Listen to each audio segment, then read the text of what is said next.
In this video, you will learn the best positions to sleep in if you have an L5-S1 disc herniation. These sleeping positions are also great for those dealing with an L4, L5 disc bulge or herniation. These positions are very easy to get into and can be very effective in reducing pain when you are trying to sleep if you have an L5-S1 disc bulge or herniation. Hi, I'm Dr. Marc Dupuis, a corrective care chiropractor in Sanford, Maine. This channel is dedicated to providing you information to enhance your posture and your spinal health so that way you can feel better, move better, perform better, and have overall better health. Before I dive in, go ahead and subscribe to this channel if you do want tips, tools on enhancing your posture, your spinal health, so you can feel better, move better, perform better, and have overall better health. The two sleeping positions I'm about to show you have literally helped thousands of patients sleep better and recover faster from L5-S1 disc bulges or herniations. You will need one additional pillow to help get into and stay in these spine supporting postures for sleep. Before we dive into what those sleeping positions look like, let's talk about spinal anatomy. Here's an example of a disc bulge at L3, L4, although much more common is L5-S1 because the lower in the spine you go, more weight of the body is concentrated. That's why L5-S1 disc is the most commonly herniated, and right next to that is the L4, L5 disc. So basically, when we look at the spine, normal anatomy, we're supposed to have a curve in the lumbar spine. It should resemble a piece of an oval. We want a little bit of curvature in the mid to upper lumbar spine. Most of the curvature should be down here, L4, L5 in the sacrum, larger vertebra to support more weight. If we want shock absorption, we want that to occur in the lower part of the spine. So when we sleep, it's very important that we try to maintain that spinal position. And when we maintain this neutral curve, the discs do take quite a bit of pressure, but also these facet joints, they can take up to about a third of the weight of the spine. Obviously, when we're lying down, we don't have the compressive forces standing, but we want to be in good alignment. Oftentimes when we sleep, if we're on our belly, we can really contort that spine in different ways. Many times we end up twisted, which can really put a lot of pressure into those discs that are trying so desperately to heal.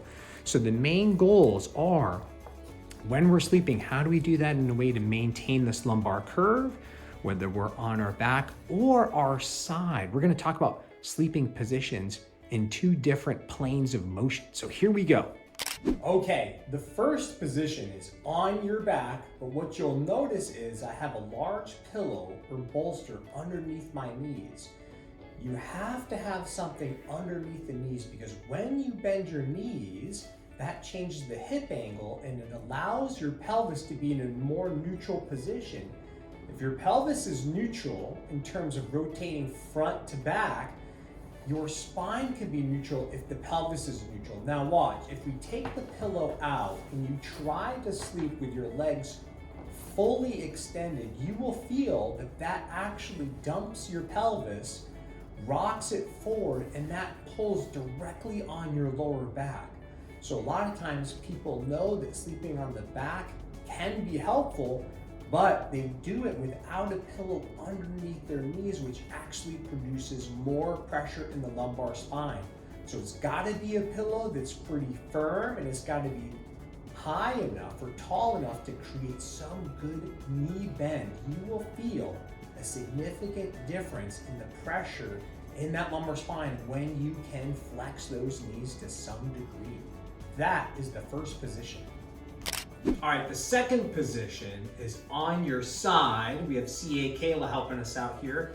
And you'll notice that she takes that second pillow and puts it between the knees.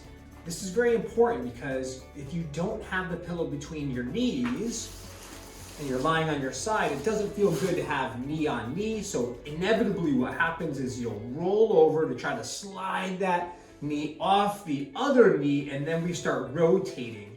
And again, if we have a disc injury, that rotation is not going to be helping whatsoever. So that's why the side is a good position if we have a pillow between the knees.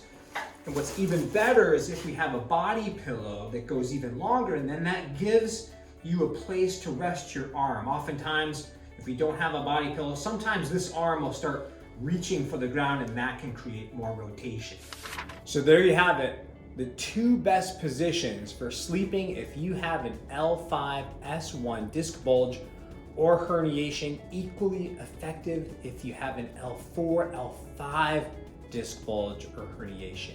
So now I want to hear from you, feedback. Which of these two positions do you like the most? Which of these two positions provide you with the most pain relief from your L5, S1 herniated disc? Let me know in the comments below. If you found relief with either of these sleeping positions, please share this video.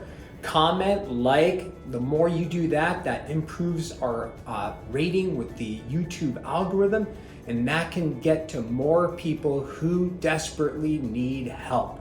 Be sure to subscribe to this channel so you can get more tips on improving and enhancing your posture, your spinal health, so you can feel better, move better, perform better, and have overall better health. Thanks for watching. Have a great day.